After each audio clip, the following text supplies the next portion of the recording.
you know, mama is sick, wala na siya ba? Understand me, yan naman siya sa Pinagdita him, pero at the same time, kanang, na, para po niya, yeah, ganahan ka pa nila ko, mama, ganahan ka din yung tungkol sa ako, school, tungkol sa iyo na ako. Kahit, tungod sa utso. tungkol sa sige, gagawin sa ako. Dili man, dili Harsh siya. reality siya yun. Pwede siya, isa sa factor. Di mo good pwede for me, yung i-baby ko. Isa siya sa factor, hindi mo pa pinatagawa sa kanya. Hindi ko na paano na makakuha. Kaya mo siya. Kaya, para, yan, Yes, mag-anak ka. Magkulto na lang. Tapos napakailangan isipon. Pwede na ko mga anak.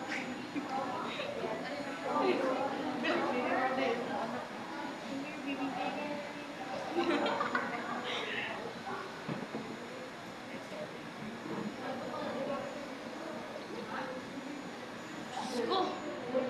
Sa mga iglay ko. Lagi.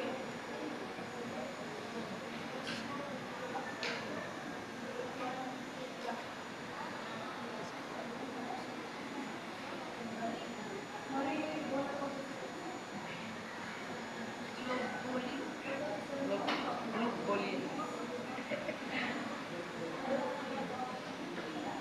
Yung Pinoy.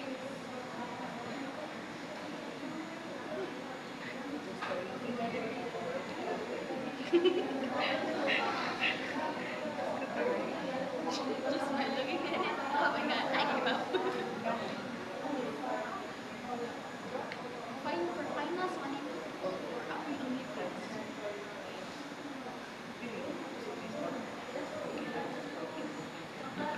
Sana, promo 14 or Promo proteins. promo? Nucleo proteins. Ha? Nucleo proteins. Nucleo proteins.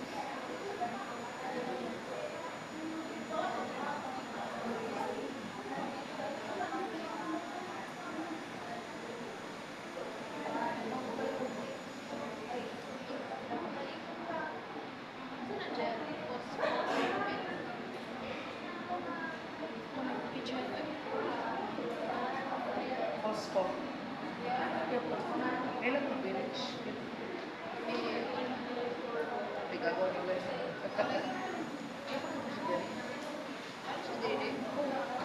Kung binilin ka, pasakay ka rin. Nagkaping ako na sila.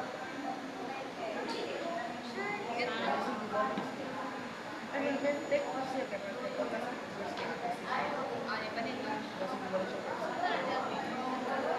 live promo.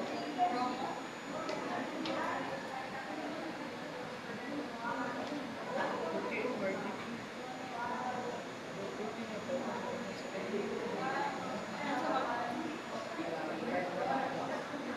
Yeah. Ayun, friend. Like, friend lang siya. Basta siya sa Tagalog, dati. Yeah, friend.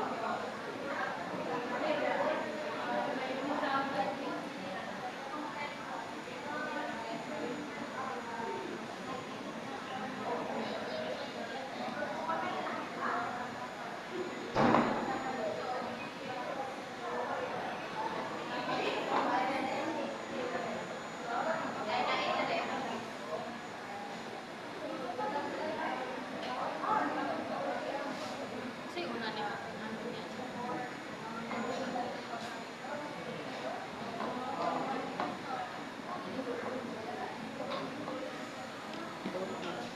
Kana hydroxy. Asa? Kanang sa aromatic. Hydroxylamine. Ha? Suka mo din. Hydroxylamine. Yeah, asa din. Lamin. Acidic. Yeah, basic. So, yung amino acids.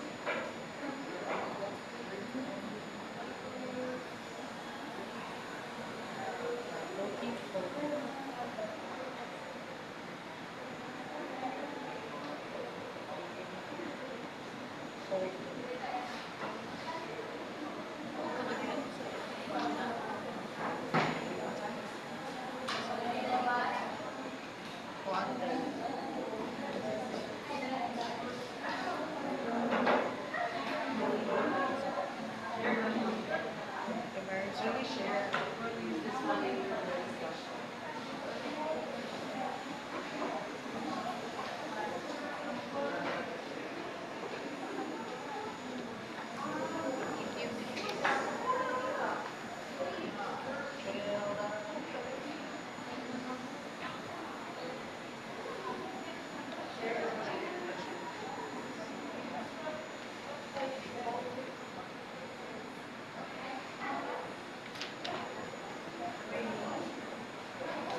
then the whole rosary itself is the amino acid.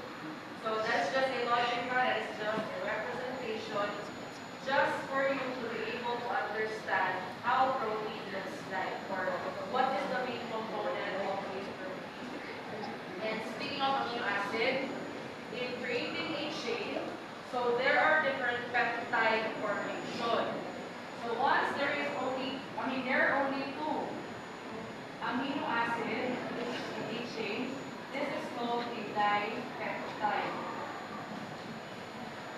But for this one, we have 1, 2, 3 amino acids. Okay, this one is tripeptide.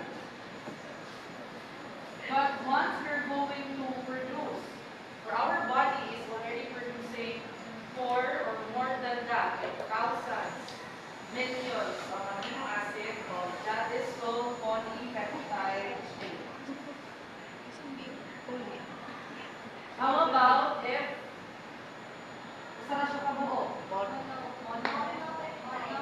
No, Peptide. correct answer is, this is the only one, this is called amino acid. 1 unit of amino acid. It is not a chain, hindi siya mag-usa. Okay? Ma-chain na siya if more than one na. Di, tri, and more pa na is polypeptide chain. And our body class is always making a polypeptide chain. Next, I have here a given amino acid sample in which it creates a certain chain. And this chain composed of 3 amino acids only. We have what we think is ALA. Alanin. Alanine, Glycine. glycine, Cysteine. cysteine. Very good. And these are their actual structures.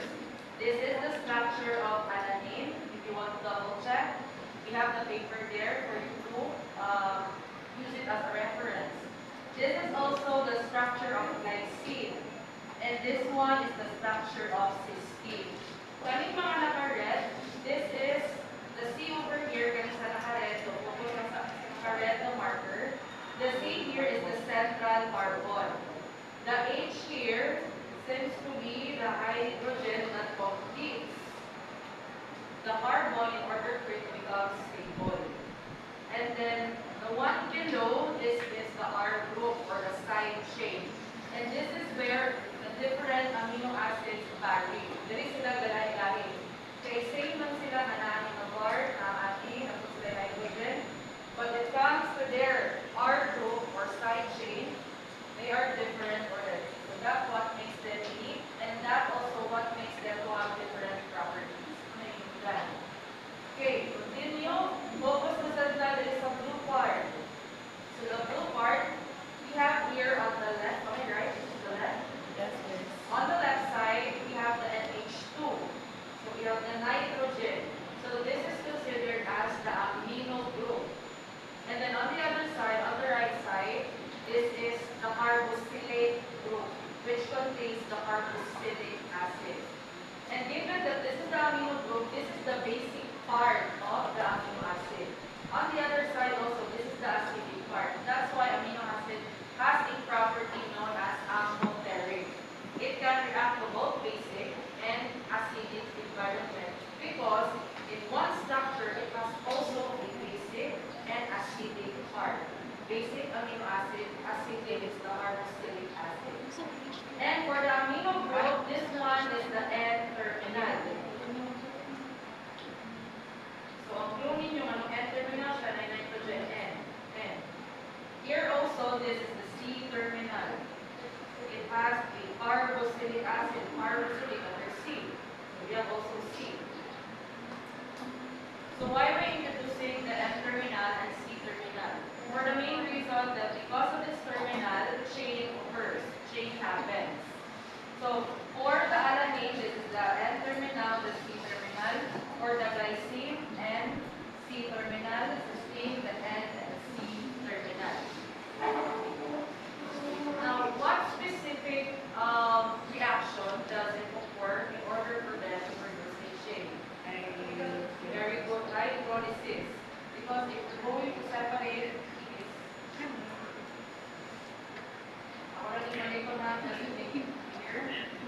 the hydrogen of the N-terminal of glycine, or 1 unit of hydrogen,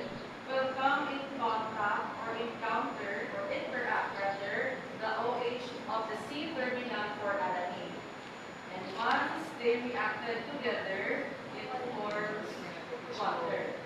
And with that, it is now already removed.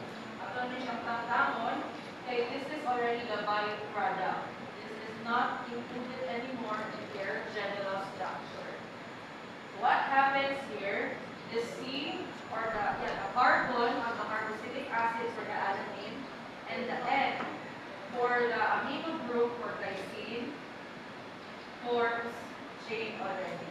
So one amino acid linked to another amino acid, this is already dipeptide chain. However, we have another one, this is C. So we will now focus again, this time C terminal of glycine and N terminal of cysteine. Same goes. We have 2 hydrogen for the nitrogen.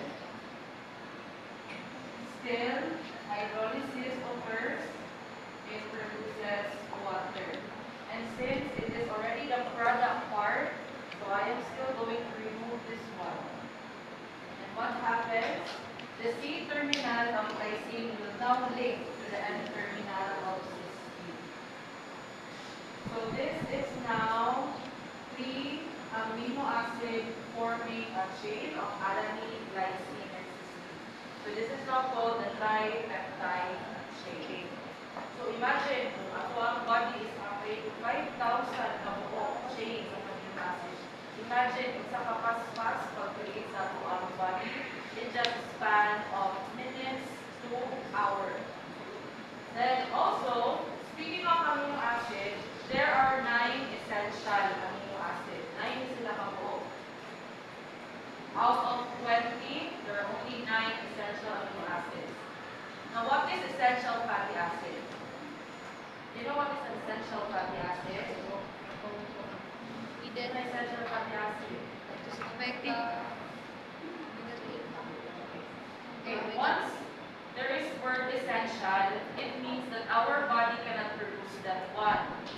But from the word na essential siya, our body needs it. That's why, how can we able to get it? Okay, through food that we eat or ingested every day from our diet. Same goes with the amino acid. Not all, katong 20 ka po, may ito tanan na asa atong body or our body can able to produce it and synthesize it naturally. So there are also 9 amino acids, specifically known as essential amino acid, that we need pa, ano ni siya, or we need to get this one from the food that we eat every day. And what are these 9? So this is isoleucine.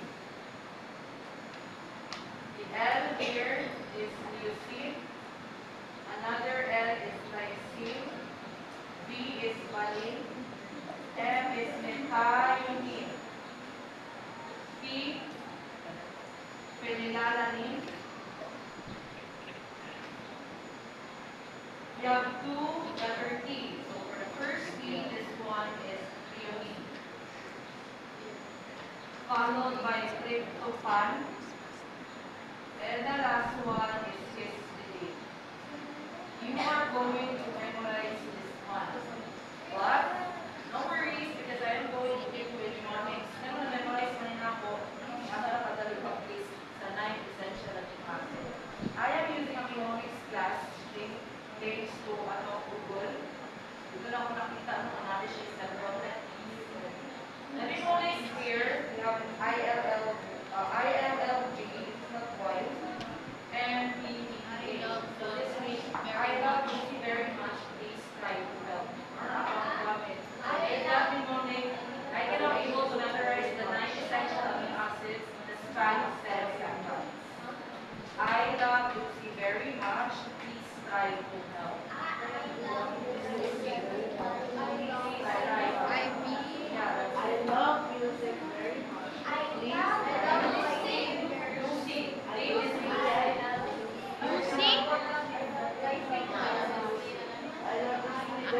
I love you.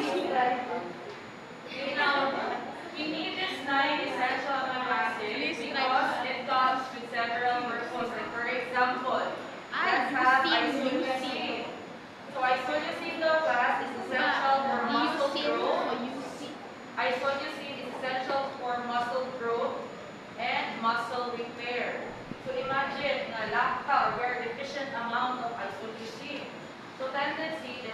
mass wastage or muscle wastage rather.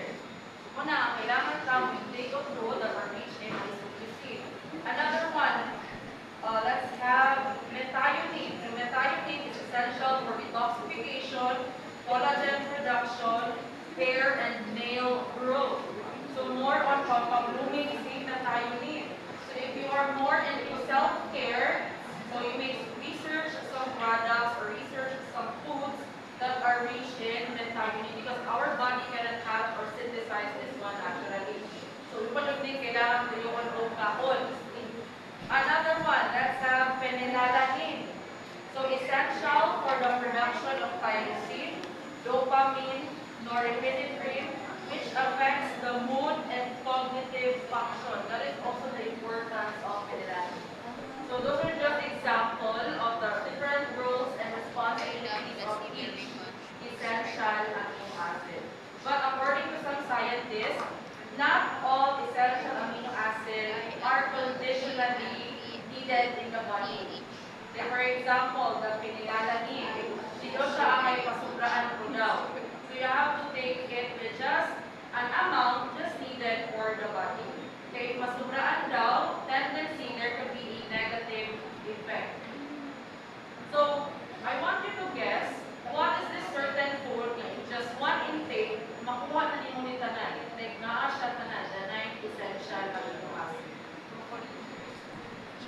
Sa kahapon ka, it's just a very simple food. And a common food, actually. Ano? Beef. Apple, no? Beef. Rice. Rice, no? Beef. Hamburger. So, kailangan ka sa protein na side no? So, take po food that are rich in protein. Steak. Egg. Very good. The correct answer is egg. Specifically, the egg albumin or the egg white. That's why, kailangan mo ng protein diet, they tend to separate the egg yolk from the egg white. Imagine na, padapatin ang egg yolk because egg yolk class is a lipid. It is high in cholesterol. Okay, since the protein diet man sila, so of course, they need to take only protein or needed protein in a form of this 9 essential amino acids.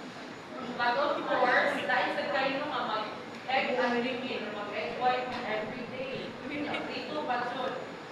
Much better na hard-boiled eggs. That is the healthier option, healthier way to eat an egg. Pambansa. Okay, let's proceed. So let's have first the general classification of amino acid. So again, as what I told you in the last meeting, every or each of these are amino acids. So same sila amino acid, but in what way man sila kailangan? In their different properties. So here are the different general classification of amino acid according to the following. Number 1, according to their water interaction. So our body class is 90% water. From the brain down to our foot, it contains fluid. So once our amino acid comes in contact with water, so diha na makita kung sa iyang pinaiya. So number 1, we have an amino acid known as neutral polar amino acid. So what are these neutral polar amino acid? Mao ni ang mga dili mahadlok sa tubig. These are the hydrophilic amino acid. So in short, they can incorporate with the body fluids or the watery environment inside our body. So please use the copy that I gave you earlier. Try to point out which of the following amino acids are hydrophilic or non-polar. I mean, neutral polar. Arginine. Okay, to start off, we have arginine. Very good. Asparagine. Glutamine. Aspartate. Napay aspartate. Glutamine. Glutamine. What else? Glutamine. Glutamine. So medyo daghan. Histidine. Histidine. Lysine. Lysine. Ito pa. Serine. Cysteine. What else? Threonine. Threonine. Pabay natin. Alright. Okay, ano to sila?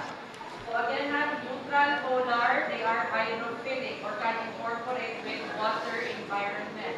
Ang opposite po for water quitting. So what are these amino acids that are afraid of water? Alanine. Alanine. Zoro. Napay cysteine. Very good. Isoleucine. Leucine. Paspasay na yung pangita. Go. Methionine. Thionin. Phenylalanine. Okay, phenylalanine. Proline. Tryptophan. Tryptophan. Tyrosine. Valine. So, mas gaghang ng polar compare sa polar. Okay? So, another one, according to their pH level. So, remember the pI.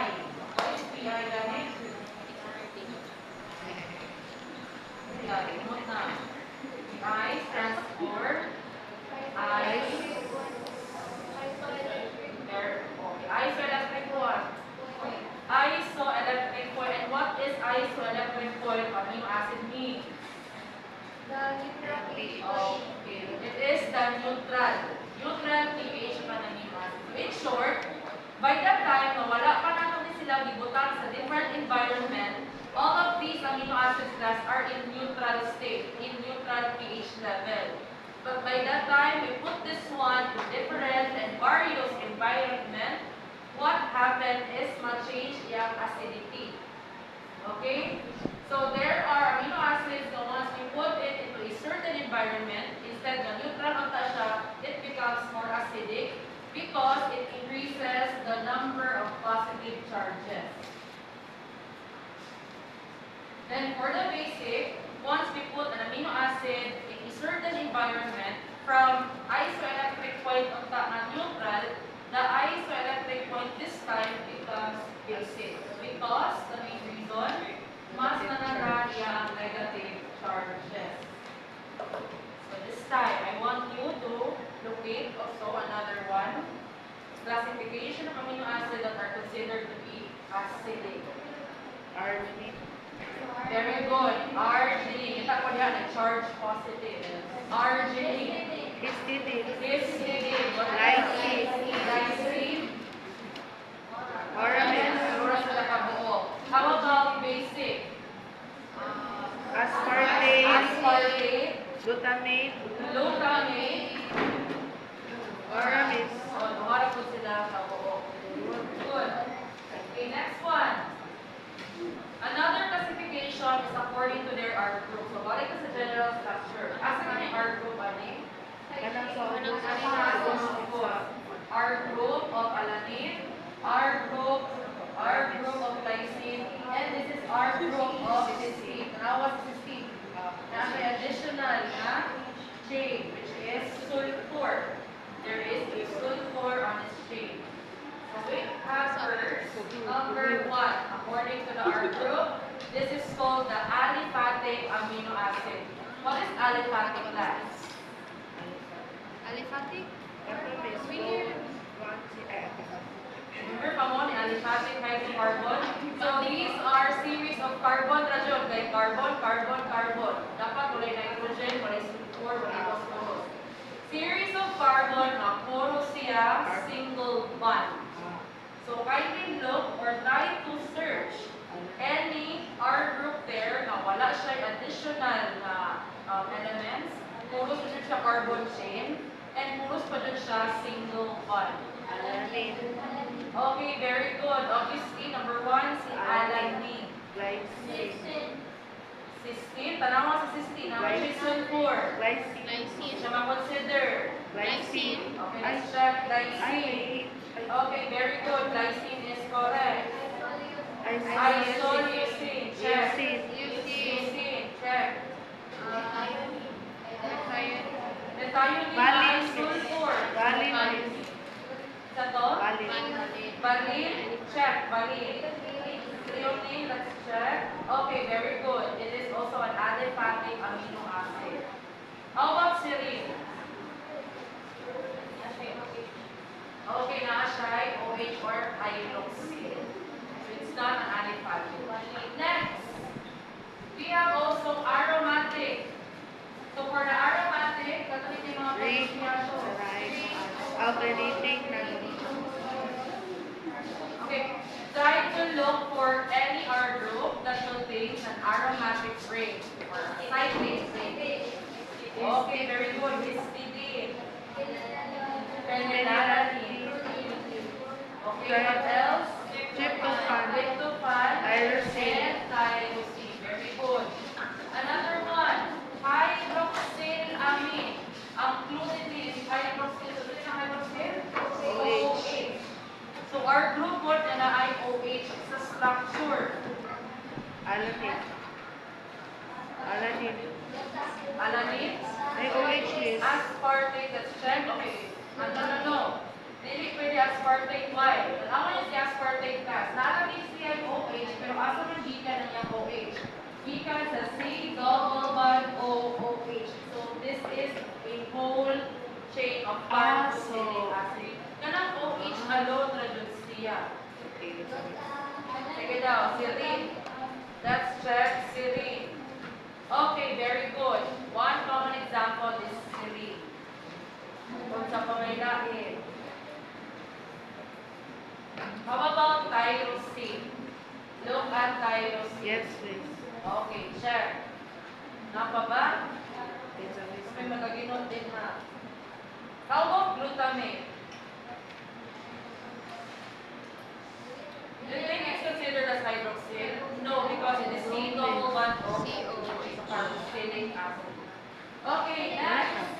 This one, acidic. Balik ko sa general structure. Acetate. Diba? Anything na ay carboxylic acid is acidic. So, katong na ay carboxylic acid sa iyang R group is considered to be acidic. So, meaning, diba na yung carboxylic acid? Katong iyang carboxylic group, ang usa carboxylic acid na nasa R group. Oh, give me one example. Kuan. Aspartate daw. Check. Very good. Aspartate. Glutamate. Check. Ako ba'y lahin? Good. Ay. I think maura. Yeah. So far, maura ang mga acidic. Basic. So, si basic one is sa amino group. So, na ay NH2 sa structure. Sila tanan. Job. No. Ayaw mo focus sa R group, mo focus sa R group man. According to R group only. Hindi according to amino group or according to Si Kuan is carboxylic. arginine. Arginine, that's check. Asparagine. Okay, check. Arginine. What else? Glutamine. Glutamine. Check. Si lysine is Asa pa banana? Lysine. Very good. Check. si proline. Proline class is naman siya. lahi na siya. Okay, so far, as long as may NH2s are group, it's considered to be basic. Kana si proline, siya rin ang inusarang amino acid. Na ay nitrogen and hydrogen sa iya ang cyclic structure. Again, amino acid is only proline, or according to the aliphatic, according to the R group. Okay, last is sulfur. There are only two amino acids that contain sulfur. We have cysteine, and the other one is methionine. Okay? Next. So again, these are just only classification of amino acid according to how they interact with water, and based on also their R group. We have also another classification, but this time classification of a protein. So first, we have simple, conjugated, and derived protein. Let's have the first one. The word simple, literally simple na jud, because it yields amino acid on metabolism. In short, katong chains of amino acid, this is considered to be a simple protein path. It is not yet a complicated or a complex one. So once undergoes hydrolysis, it breaks the chain, and these are now units of several amino acids. Next, conjugated protein. What is conjugated protein? Simple na protein. Yan, i-add niya ang prosthetic group. For example, kaning circle din ni, this is an amino acid. Yan, i-attach niya ang square. Sama this is square. Kanang i-attach niya is the prosthetic group. And what are these prosthetic group? For example, lipid. Carbohydrate. So So we have lipid, that's the protein. It makes lipoprotein. Very good. So in short, the conjugated protein, we have lipoprotein. So the protein is the simple protein. The prosthetic group is the lipid. Okay, how about glycoprotein? What is the prosthetic group for glycoprotein? So na glyco, bayin nyo. It's glycogen, which is a carbohydrate. Okay, so those are the examples, common examples of conjugated. Simple, nalilian or attach niya mga prosthetic group. Hindi ka nasamba sa body, saan na mga prosthetics? Okay, mga addition na siya mga body parts nga not really part of your body, kay fake na siya. Ibutang na siya para functional ka. Okay? Next one, derived protein. So derived protein class comes from simple and conjugated na nausap or na-change due to physical or chemical means. So for example, egg white. Kung imo nang ibatil ng egg white, kung wala pa nang nag-ibatil, ibutang pa nimo siya sa bowl, diba it's too thick, right? It's thick. Namura siyang gel pa o consistency. But by the time that you whisk, it, what happens to the albumin? It becomes watery na, ang iyang consistency. Not change ang iyang structure. It becomes a derived protein already. Yeah, sa mga kason, physical means, diba? Physical. How about chemical means? For example, biloto na nito ang ibatil na itlog. What happened? It's solidified. So that is also another example of derived protein.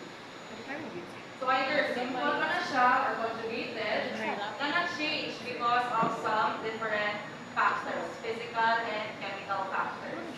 Next, according to their solubility. So we have albumin, globulin, albuminoids, and then the other one is histone.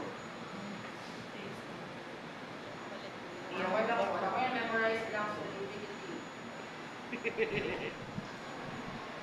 Kasi I am going to send you a soft copy of this one. Ako lang isuwag yun, wala ko sa project. Paano ito pagsuwatan? First, albumin. So the solubility of albumin, it is soluble in water and salt solution. So that's why class, kung magbatil mo egg, no? Huwag nga nyo kasi kailangan itimplahan. As you can see, ang salt is dissolved siya together with the albumin. Another one is globulin. Globulin is slightly soluble in water, but soluble siya in salt solution.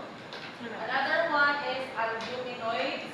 Common examples sa albuminoids is kanang keratin na nasa hair, nasa imong nails, nasa mga feather, nasa collagen sa our skin. So, sana niya ang solubility. Albuminoids class are insoluble. So, kung basta na yung buko, hindi siya yung buko na soak sa water. Ang gawas ng mga part na nakakasa. Even the fur, or kanaya ang furs ng mga animals, hindi na totally na yun mabasa. Because it is insoluble in water. Okay, another one is stones. Soluble in salt solution, but it is insoluble in very diluted ammonia, like ammonium hydroxide. Or na siya, tara lang ang details regarding the solubility of protein. Another one, according to their composition. So their composition vary because this is not just a single protein, pero na siya ay another group of macromolecule. For example, nucleoprotein class is very common sa chromosome. This one, glycoprotein, this is very common in our glucose, in our saliva. And also glycoprotein is very useful in cellular regulation at the same time cellular signaling. Phosphoprotein, naani siya sa casein. Familiar mo casein? Ako na before. Kanang casein, na siya sa milk. If inyong biyaan na inyong milk for a couple of hours, or minutes, kapag kayo nga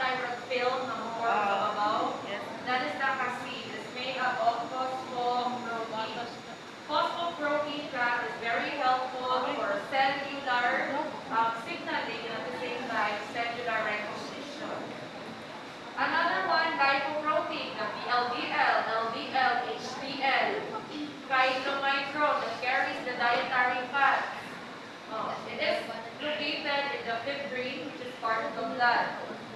And lastly, chromoprotein. Common example of chromoprotein is hemoglobin. Asa yun ang hemoglobin?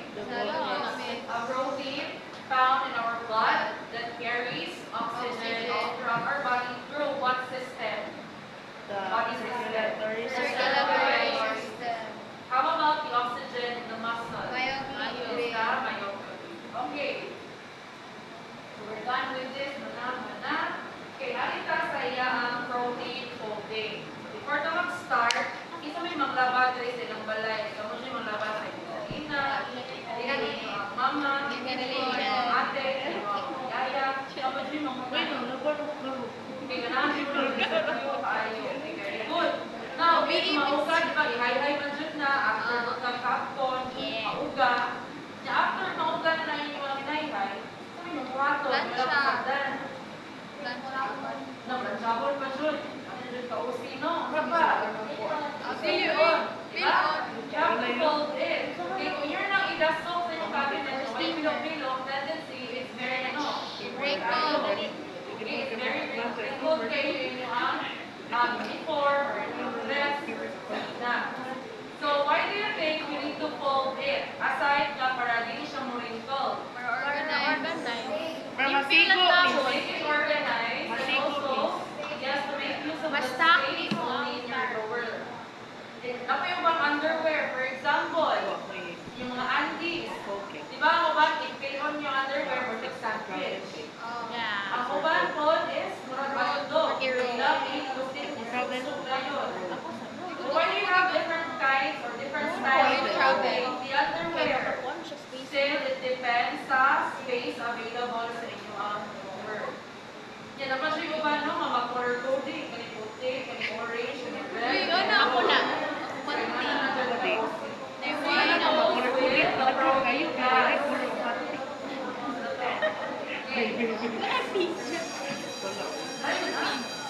Wala pa, may. Pamit. 30 pa, may. Okay, same goes with the protein. Imagine na lang na ay 1 million ka chain of polypeptide chain. So, saan man daw na pag-igo sa itong body? So, that's why it must undergo series of folding because our body can only accommodate molecules that are very tiny molecular size. That's why undergo folding. And there are 4 stages: primary, secondary, tertiary, and the quaternary structure. Ano ito sungkol sa primary? From the word primary, pinakauna. Diba after nila nag-undergo hydrolysis, they form chain. So the chain itself, ano siya mismo? This is already the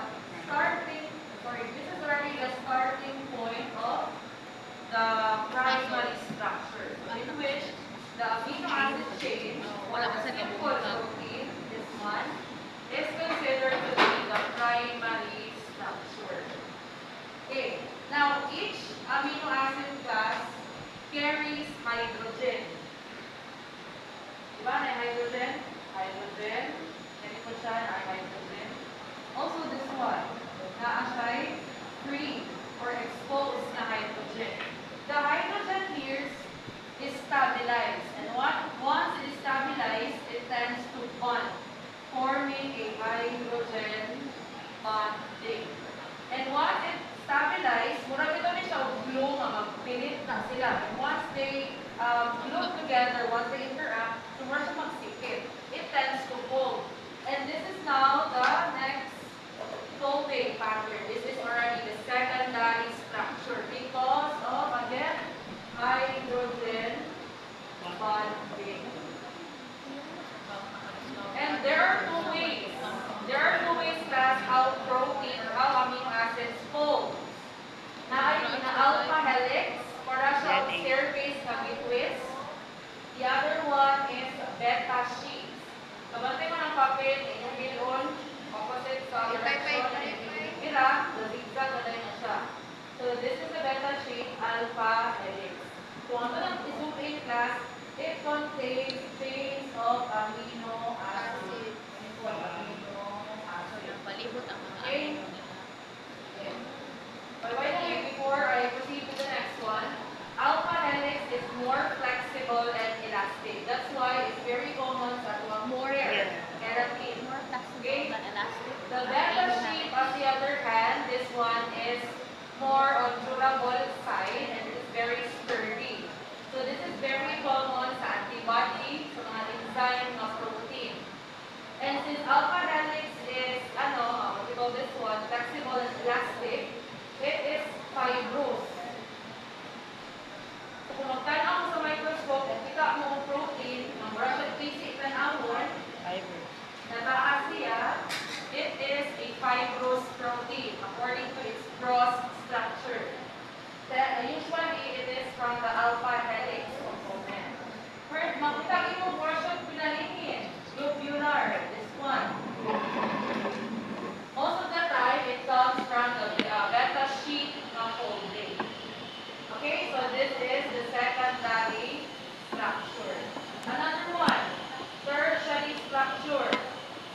three-dimensional already.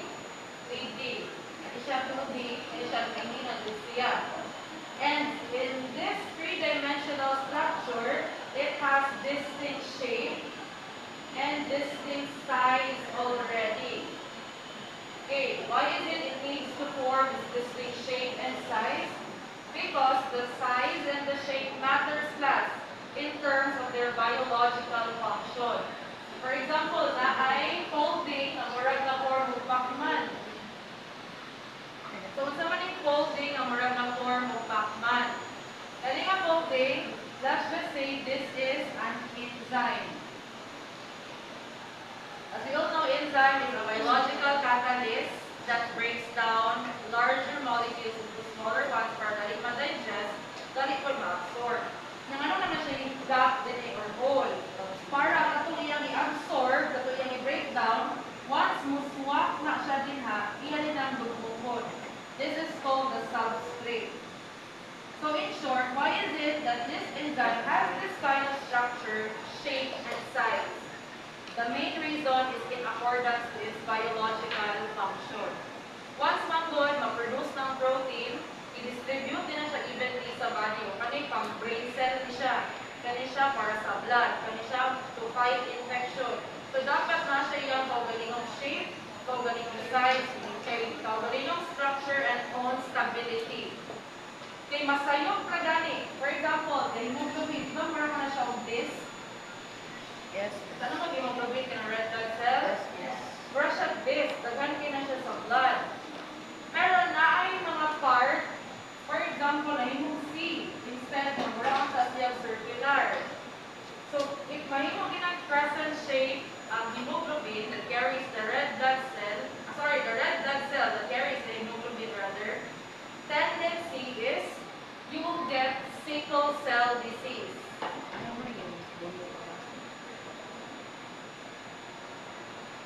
Because according to protein folding, if dili daw ko sakto ang pagka-fold, dili pa lang daan sa primary and secondary structure. Although na-create yun siya, no? Pero dili mao ang folding, Lahi mao ang ang iyang pattern, protein mao ang shape. Tendency, if it will be delivered its location, it is useless. It is not functional. Wala ka gyapon na siya yung gamit. So this one, if may mga crescent shape ang ato ang red blood cell, this is not useful. We cannot able to get oxygen from this. So kanang mga sickle cell disease, they tend to be more anemic. Sige sila experience of fatigue, inflammation, pain, etc. And this is genetically inherited either sa mama ba ka niya gikan or sa papa. O na class, if kung mapataan na mo, and then na may partner, try to invest sa genetic testing. Para before mo mag-break of offspring, di ba ka bad genes kung mag-mix mong buha. Kaya ang loy na ang bata. Or kami. Sana mo genetic testing, mga 30 pataas, nalagdan ang mga rate. Okay, then next. Okay, nice here. Tertiary siya ka sa this one, tertiary. Ito sila, 3D na. This time, they tend to group according to their similarities in terms of their role and responsibility. They tend to group, and once they group, it forms na yung one unit of protein. So, isa pa ni siya ka-unit ha. 5,000, let's just say 5,000 ni ka-chain, i-fold, nag-group. So, pila pa nakabuo, out of 5,000, kusa naka-protein ang imuha. 5,000 is good. So, imagine how many proteins are you creating every day. Building that mana. Okay? So, this is now the whole or the total protein folding. From simple to secondary down to quaternary. And once na-create na yung protein, deliver na rin na siya padong kung asa na siya ipunta na location sa part because of its biological function. Okay, questions? Okay, correct question. Last is that's how protein synthesis. Can I erase this part?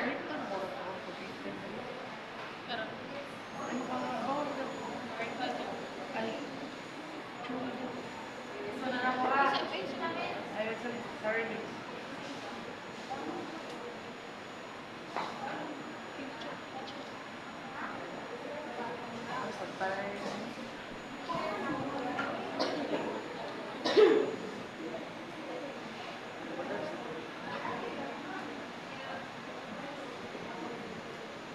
Di ba yun? Yeah. Sa kauna. Okay, protein synthesis. From the word synthesis, it means the creation. You're going to create, or our body is going to make protein. So where do you think protein is created? So it all started inside the nucleus. What is inside the nucleus? The player. Come on. Roman. Your name is, your name is. Okay, this is the DNA. That if you're going to look at the DNA closer, it carries different nucleotides.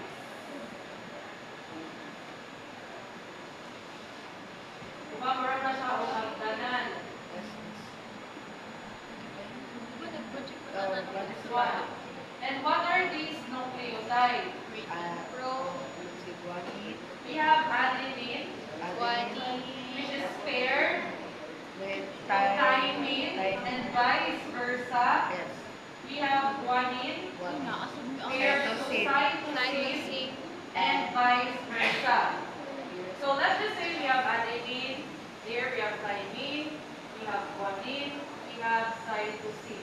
What would be the complementary base pair? Take a look, this is the pairing. If we have adenine, what would be the complementary base pair? Okay, we have thymine, Adenine, Cytosine, guanine. Ano siya na adenine? Depends kung sa man gani ang iyang mga nucleotides. But we need to focus on protein. So, if this is the DNA structure, naay musod na protein sa picture for the first step of protein synthesis. Let's just say kaning star. Kaning star, this is just representation ha. This star class is known as helicase. Helicase is a protein na once muagi na siya din ha, yan ang i-unzip. Yan ang ibuwag kadali for the meantime, ang nag-coil na unta na DNA. So for example, no, sa helicase, naabot na siya dali ka portion. Ganun po siya, dinay na na-unzip siya for the meantime, ibuwag. And again, each part or each strand or DNA strand contains the nucleotide. Ang talang, ani. So, anong i-unzip mo na siya? To make a room for the RNA polymerase, let's just say this is circle. This is the RNA polymerase. To make room for RNA polymerase to copy one single strand of DNA para mahimo siyang messenger RNA. How?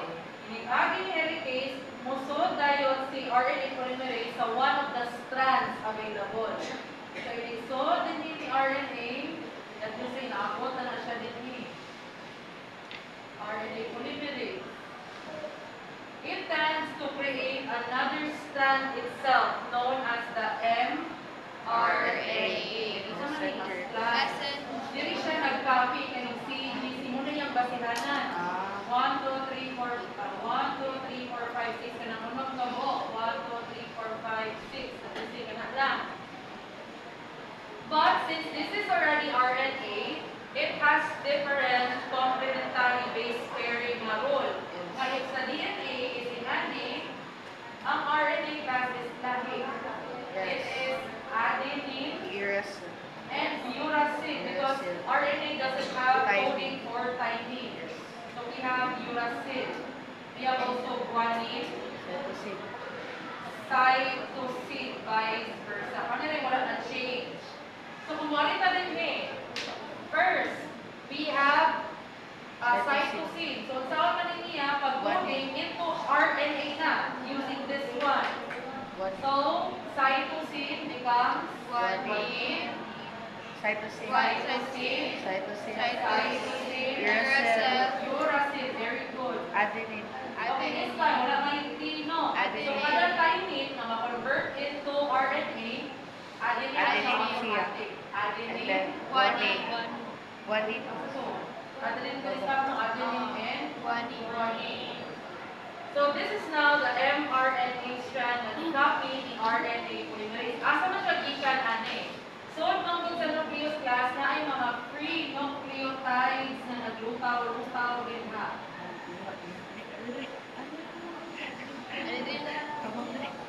So, kada copy niya, yan ang binakon, depende sa init, sa tubig, yan ang binakon, palubitin, kanisya.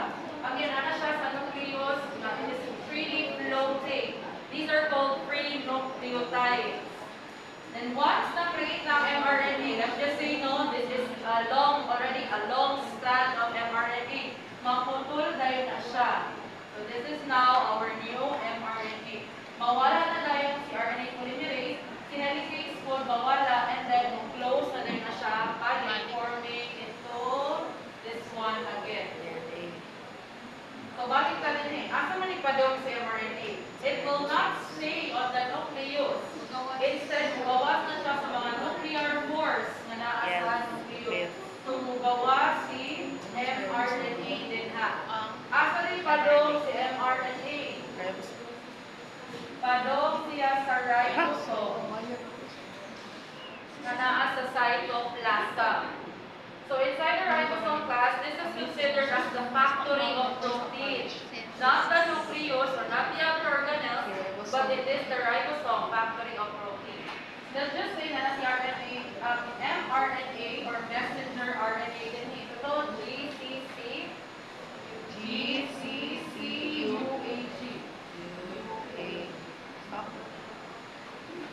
So the messenger RNA, from the word messenger, it carries the message. This one, it carries the message being transcribed. By the way, the process of transcribing this information of the RNA polymerase is called transcription process. So para ma-create si mRNA, the RNA polymerase ganina will undergo transcription process. Yang i-transcribe ng mga available nucleotides na nasa DNA strand. And after transcription, abot na po siya sa ribosome and it will undergo translation upon.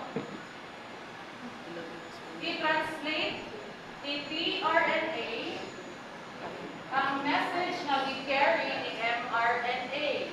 So this time, this is tRNA. So tRNA stands for transfer RNA. So sa kanya i-transcribe. Since this is still RNA, we are still going to use this complementary base pairing. So we have G, we have G, A, U, and C.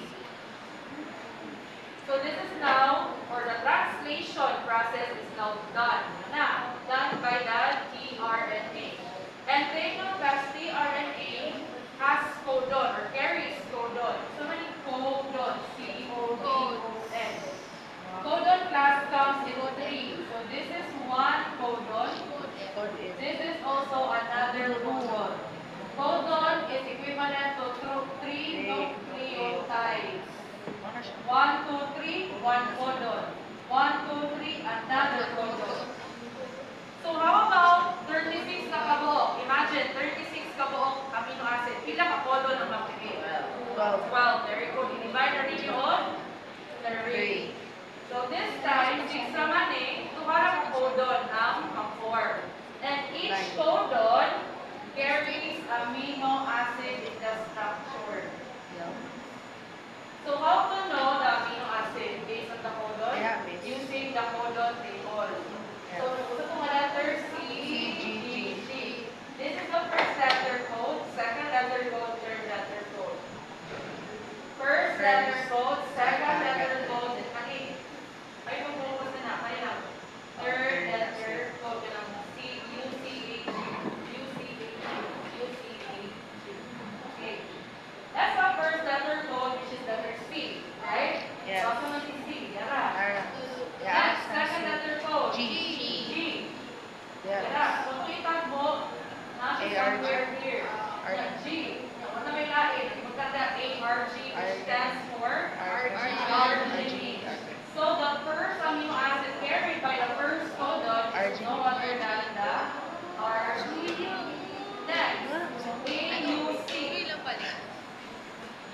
First is A, U, U, okay, tatlo, we're going to I, C. Is I-L-E or isoleucine. Okay, here's the catch. Once nalagay or na-form na the second codon or the next codon ng amino acid, what happened to the first one? This one will disappear. Once it disappears, it forms a chain because it undergoes hydrolysis in between the C terminal of arginine and the N terminal of isoleucine. So, ano support na? And so on and so forth. So, nanapay bago nga codon, Yung connect na sa Wala siya. disappear na sa chain. Captol, makakreate na rin siya of long chain of amino Acids. Polypeptide. and this is now the primary structure. Now, undergo secondary, tertiary, hanggang may mga para one protein. Okay? And now, while you're listening, matulog man gani mo, or masuwak man gani mo ron, you are still synthesizing protein as of this moment. Okay, so nagbuhat mo because it is 24/7 na factory, non-stop. Why do you think dapat non-stop ang protein synthesis? Diba imagine is the most abundant macromolecule. Kumuhulog gani na sila, our life also stops. Stop. So it continues. Okay? Wow. Question. So, sa inyo ang seat work doon, tingnan niyo na ba yung seat work? For example, I am going to give you the DNA strand. This is just the only given. Punta kay na. For example, ang DNA strand na paghihatan A, T, G, the other one G, A, C. Give me the complementary base pair, the mRNA, the tRNA, and the amino acid. I-try daw. So, sa'yo na kayo sa class, how? Given that we have already an DNA strand, give me the complementary base pairs. Mag-agad ka sa information na niya. Once you have already the complementary base pair information, you can now give me the mRNA based on this data. And so on and so forth. So let's try. ATG, GAC. Take note that this is DNA strand and another DNA strand. DNA to DNA, we will use this coding. T-A-C. Ito to? T-A-C. C-T-G. G. Six. Next, from DNA to mRNA. Take note that like RNA. Letter T. A-U-G-G-A. Okay, that's it. Next, the tRNA.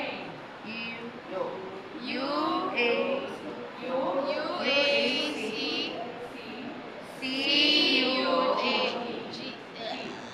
Then, for the amino acid, try to locate UAC. DYR. PIR. I was at my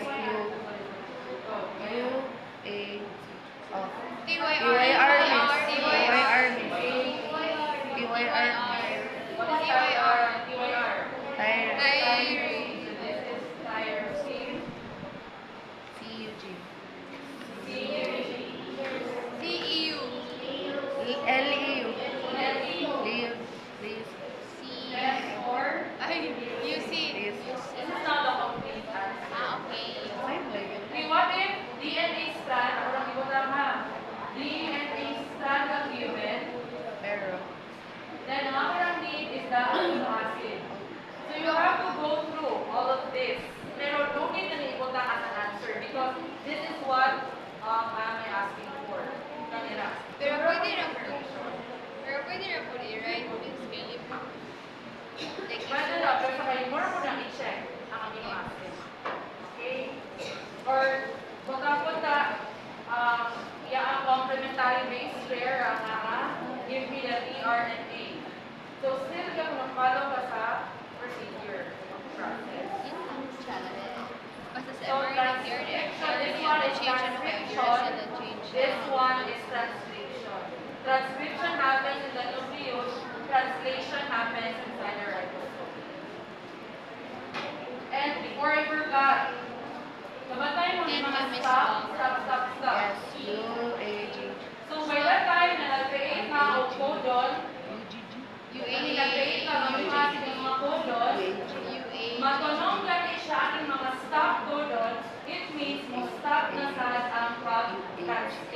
landscape. Muna na ang ato ang 1 polypeptide chain. And there are 3. Tulo ka buo. Although, katawanan lang siya, no? Saan ako siya pag-memorize sa 3, pero muna ko niya gamitin class para mas dali mag-memorize. So, uwa, uga, the other one is uwa. Yeah, yun ang siya. Uwa, mamurag nagbilang ka baby. Uga, siya, you know already what is one. These are the stop codon. Guys, during the seat work during the seat work, first pa lang ng idaan, nag-stop na gani ang amino acid, no? Ayaw mo mag-stop ang answer, ha? Wala na yung answer sa sunod. Again, nagkatag po ninyo o data, no? Iputan ka lang, diri pa lang daan, stop na. Stop mo answer kay Abig, stop. Ayaw mo stop, wala na yung answer sa sunod. Continue na kay seat work naman siya, hindi siya ino-or na synthesis. Ayaw mo mag-stop. Stop mo answer. You have to provide all the answers. Then one last thing, we have meth. Meth class or methionine is the only amino acid which is the start codon. Usually, niya mag-start ang sulod na lang. And then, kani siya, ang codon is AUG. Sounds like August. Di ba August starts sa klase? Okay? Then, if yung panahon class, wala dyan kayo makita ang mga essential amino acids. Katong 9 ka po. Because these are synthesized inside the body. And essential amino acids are not synthesized inside the body. Okay, questions? So do not be confused with the protein and lipid. Okay, basta niya later mag-answer mo sa inyong long quiz. Na ko'y nakita na answer ng transcription. Again, lipid ka later. Basta niya nag-incorporate na lang yung mga learning sa inyong moto sagol-sagol na. Then how you have lipid later. Okay? So, kung ano yung pahala niya, once makita mo vacant na room, so ano yung nakita mo class? For our laboratory, you will have long quiz first. So, for the long quiz, you have to look for any vacant room na pang 1 hour dun siya ma-vacant. Okay? Then, please prepare 1/2 lengthwise and arrange your chairs care of by our class president and then help lang mo facilitate siya. Arrange your chairs according to your seat plan pero 1 seat apart na. Tanang mga bag, ibutang layo sa examiner's area. Then, prepare lang mo aside sa 1/2 lengthwise, prepare mo ang blue pen. Pwede na po mag-snack sa inyong water. Then, optional ang pencil o ang correction tape. Left